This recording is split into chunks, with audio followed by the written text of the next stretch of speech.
안녕하세요. 성경을 천천히 읽고 정리하는 느린걸음 성경입니다. 오늘은 열왕기상 12장 함께 읽겠습니다. 온 이스라엘이 르호보암을 왕으로 세우려고 세겜에 모였으므로 르호보암도 세겜으로 갔다. 느밧의 아들 여로보암도 이 소문을 들었다.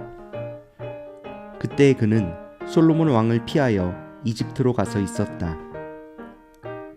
이집트에서 사람들이 여로보암을 불러내니 그가 이스라엘의 모든 회중과 함께 르호보암에게로 가서 이렇게 말하였다. 임금님의 아버지께서는 우리에게 무거운 멍에를 메우셨습니다. 이제 임금님께서는 임금님의 아버지께서 우리에게 지워주신 중노동과 그가 우리에게 메워주신 이 무거운 멍에를 가볍게 해주십시오. 그러면 우리가 임금님을 섬기겠습니다. 르호보암이 그들에게 말하였다. 돌아갔다가 사흘 뒤에 나에게로 다시 오도록 하시오. 이 말을 듣고서 백성들은 돌아갔다. 르호보암 왕은 부왕 솔로몬이 살아있을 때에 부왕을 섬긴 원로들과 상의하였다. 이 백성에게 어떤 대답을 해야 할지 경들의 충고를 듣고 싶소. 그들은 르호보암에게 이렇게 대답하였다. 임금님께서 이 백성의 종이 되셔서 그들을 섬기려고 하시면 또 그들이 요구한 것을 들어주시겠다고 좋은 말로 대답해 주시면 이 백성은 평생 임금님의 종이 될 것입니다. 원로들이 이렇게 충고하였지만 그는 원로들의 충고를 무시하고 자기와 함께 자란 자기를 받드는 젊은 신하들과 의논하면서 그들에게 물었다. 백성들이 나에게 부왕께서 메워주신 멍에를 가볍게 하여 달라고 요청하고 있소. 이 백성에게 내가 어떤 말로 대답하여야 할지 그대들의 충고를 듣고 싶소. 왕과 함께 자란 젊은 신하들이 그에게 말하였다. 이 백성은 임금님의 아버지께서 그들에게 메우신 무거운 멍에를 가볍게 해달라고 임금님께 요청하였습니다. 그러나 임금님께서는 이 백성에게 이렇게 말씀하십시오. 내 새끼손가락 하나가 내 아버지의 허리보다 굵다.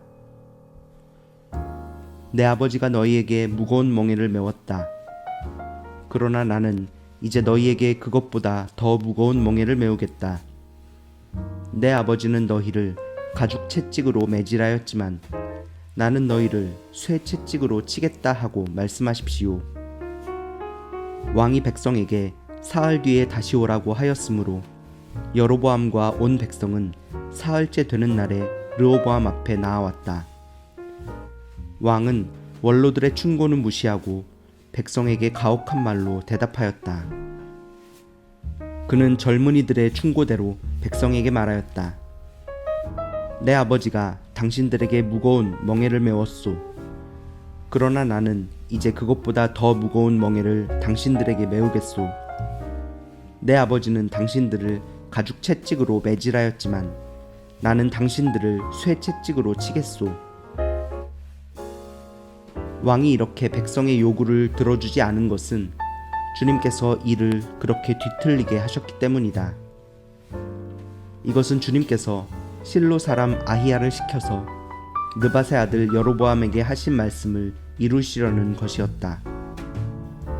온 이스라엘은 왕이 자기들의 요구를 전혀 듣지 않는 것을 보고 왕에게 외쳤다. 우리가 다윗에게서 받을 몫이 무엇인가? 이새의 아들에게서는 받을 유산이 없다. 이스라엘아, 저마다 자기의 장막으로 돌아가라. 다윗아, 이제 너는 내 집안이나 돌보아라. 그런 다음에 이스라엘 백성은 저마다 자기의 장막으로 돌아갔다. 그러나 유다의 여러 성읍에 살고 있는 이스라엘 자손은 르호보암의 통치 아래에 남아 있었다. 르호보암 왕이 강제노동 감독관 아도니람을 이스라엘 자손에게 보내니 온 이스라엘이 모여서 그를 돌로 쳐 죽였다. 그러자 르호보암 왕은 급히 수레에 올라서서 예루살렘으로 도망하였다. 이렇게 이스라엘은 다윗 왕조에 반역하여서 오늘에 이르렀다. 이 무렵에 온 이스라엘 백성은 여로보암이 돌아왔다는 소식을 듣고서 사람을 보내어 그를 총회로 불러왔으며 그를 온 이스라엘을 다스리는 왕으로 추대하였다. 그리하여 유다 지파만 제외하고는 어느 지파도 다윗 가문을 따르지 않았다. 르호보암이 예루살렘에 이르러서 온 유다의 가문과 베냐민 지파의 동원령을 내려 정병 18만 명을 선발하였다. 그래서 이스라엘 가문과 싸워서 왕국을 다시 솔로몬의 아들 르호보암에게 돌리려고 하였다. 그러나 그때에 하나님께서 하나님의 사람 스마야에게 말씀하셨다. 너는 유다 왕 솔로몬의 아들 르호보암과 유다와 베냐민의 모든 가문과 그 밖에 나머지 모든 백성에게 이 말을 전하여라. 나 주가 말한다. 일이 이렇게 된 것은 내가 시킨 것이다. 너희는 올라가지 말아라. 너희의 동족인 이스라엘 자손과 싸우지 말고 저마다 자기 집으로 돌아가거라. 그들은 이러한 주님의 말씀을 듣고 주님의 말씀에 순종하여 모두 귀향하였다. 여로보암이 에브라임의 산지에 있는 세겜 성을 도성으로 삼고 얼마 동안 거기에서 살다가 분우엘 성을 세우고 그리로 도성을 옮겼다.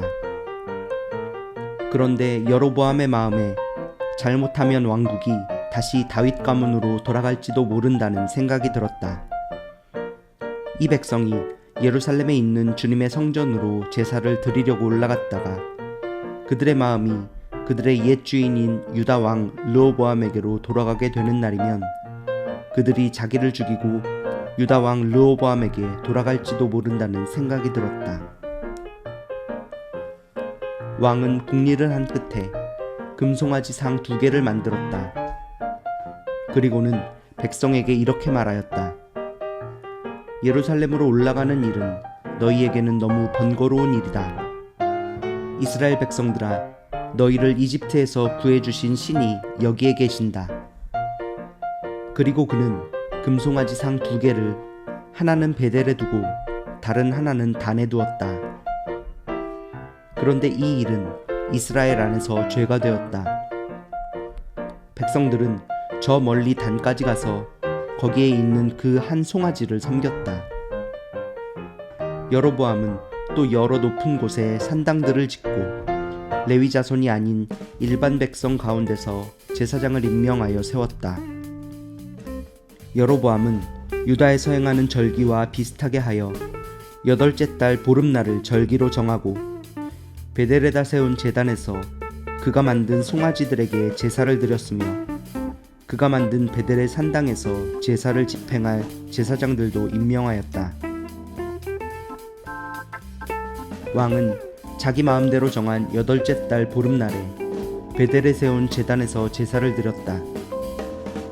그는 이스라엘 자손이 지켜야 할 절기를 이렇게 제정하고 자기도 그 제단에 분향을 하려고 올라갔다.